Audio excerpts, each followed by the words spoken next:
Hey guys, time for another episode of Day in the Life of Vintage Classic Specialist.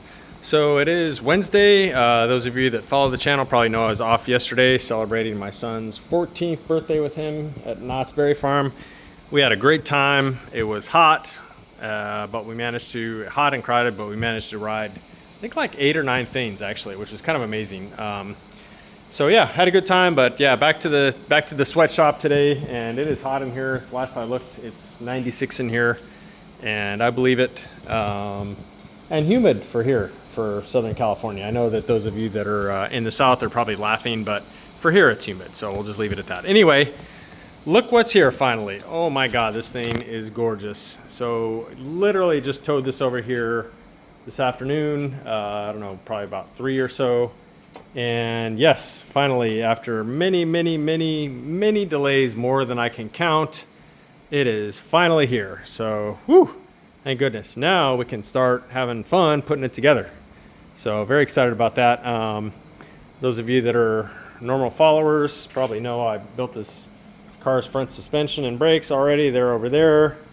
His rear disc brakes and so on are, I think, over there and there. So yeah, we got a lot of parts for this thing. It's going to go together pretty quick. I think the owner had most of the interior done already as far as having the seats upholstered. I'm not sure if he has door panels or not. I think he's got a full set of window glass for it. And yeah, so this should go together pretty quick. Our buddy Brian Roth over at Roth Vintage has built a 2110 motor for it with a Porsche style fan shroud. So yeah, this thing's gonna be killer. This bus is a hot rod, as you may have already guessed by me mentioning disc brakes. You got a lowered front end, Beetle conversion on the rear, which gets rid of the reduction boxes, so you get better highway speed, and then also they sit lower because the reduction boxes, the axle basically goes like this, and then down, and then out, and then the wheel rides there. So yeah, getting rid of the reduction boxes inherently lowers the back, and front is adjustable front beam, so we can get it dialed in. So he doesn't like his buses. This owner's had many buses. He doesn't like them slammed. It's more like a subtle thing, like maybe, you know, 1.5 inches, maybe 2. He likes running stock wheels and tires, so you can't really go too low with them. And, you know, it hasn't been tubbed or anything up here. So yeah, subtly low, which I think to me is very tasteful. So yeah, this thing is going to start going together pretty quick here. Probably start in on it maybe next week. And yeah, but very happy to have it here finally. It's been a long time coming. And so there you go. So let's talk about what we did today other than receive this bus, which, again, man, I'm sorry guys, I cannot get enough of this color.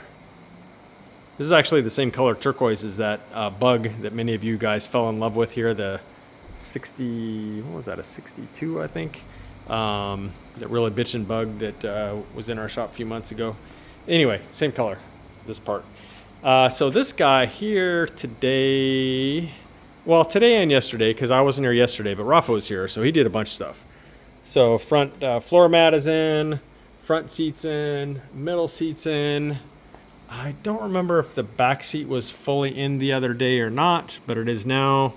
The rear seat rail, which is there, a luggage rail. I think I was mentioning about the rear kind of section here with the jail bars, and then the back seat. That's all just to kind of allow you to stack luggage a little higher without it, you know, hitting somebody's head in the back seat or flying through a glass window. So yeah, jail bars and then the back seat there. We do have painted already the middle seat bar, which is more of like a grab rail there for the people sitting in the back seat. They kind of have something to hold on to. So that's painted. That's yet to be installed. The cargo door panels are on, and their latches, everything works now. Yeah, and our painter, who still owed us some painting for this bus, has, I believe, finally finished the 2 window door frames. So those are there and there. So now those can go together. So yeah, this thing's actually getting super close to being done. The trim or the beading on the rockers went on.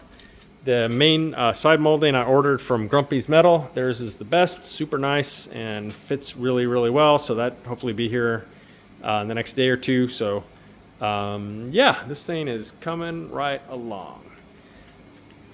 Small update on this one. The owner came by today. He's been MIA for a while. I think he was traveling a little bit, but he's back, so it was good to see him. He stopped by. We actually took it for a spin. He seemed like he really enjoyed driving it, and yeah, he's gonna arrange his tow truck to bring his buggy, which I mentioned he's got an original Manx buggy, and he's basically gonna bring that over here, and then at the same time take the Gia, and they'll kind of trade spots in his garage. And we're gonna kind of do the same thing we did with this car with the buggy, except the buggy will be getting a paint job. Those of you that watch regularly probably know this one we kind of preserved the paint job, which his dad had done many years ago, but the buggy's gonna get a new paint job. So yeah, that should be a fun project. Looking forward to that one coming in, and complete rebuild on the engine, transmission, all the mechanicals, you know, complete wiring. It's gonna be a new buggy when we're done with it. This guy here, I just barely worked on it a little bit this afternoon, like maybe an hour and a half or two. Pretty much started pulling the front suspension on it. Well, not started, I did pull the front suspension and pulled it apart. And tomorrow I'm going to send the front arms over to our buddy I mentioned earlier, Roth Vintage. He's got a press and stuff, so he can press out the old ball joints, press in new ones. We'll clean those up. The owner did decide to go with chromed and detailed Fuchs on this car, so 4.5s and 6s. So the good news is that the 4.5-inch Fuchs, they actually sit in pretty well, the offset of them. So we're going to be able to maintain his stock width front beam, and then basically just run drop spindles and disc brakes. So that'll get the nose down like a cowlick car. The Fuchs will tuck nicely, even with the spindles that push it out a little bit. The Fuchs really tuck in.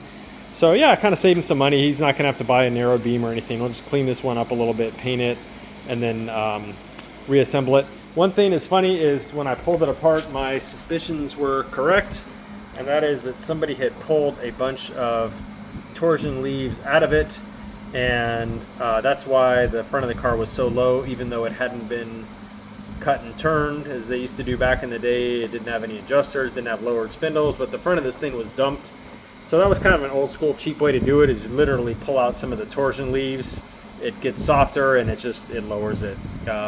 Pretty crappy way to lower a car. So we're gonna put new torsion leaf packs in here and then lower it the correct way, which is with drop spindles, because we want the front down pretty good for, you know, for a cowlick car. We want a definite nose down stance. So that's what we're doing. And most of those parts for this car actually came, except the wheels, which I think will be here maybe next week.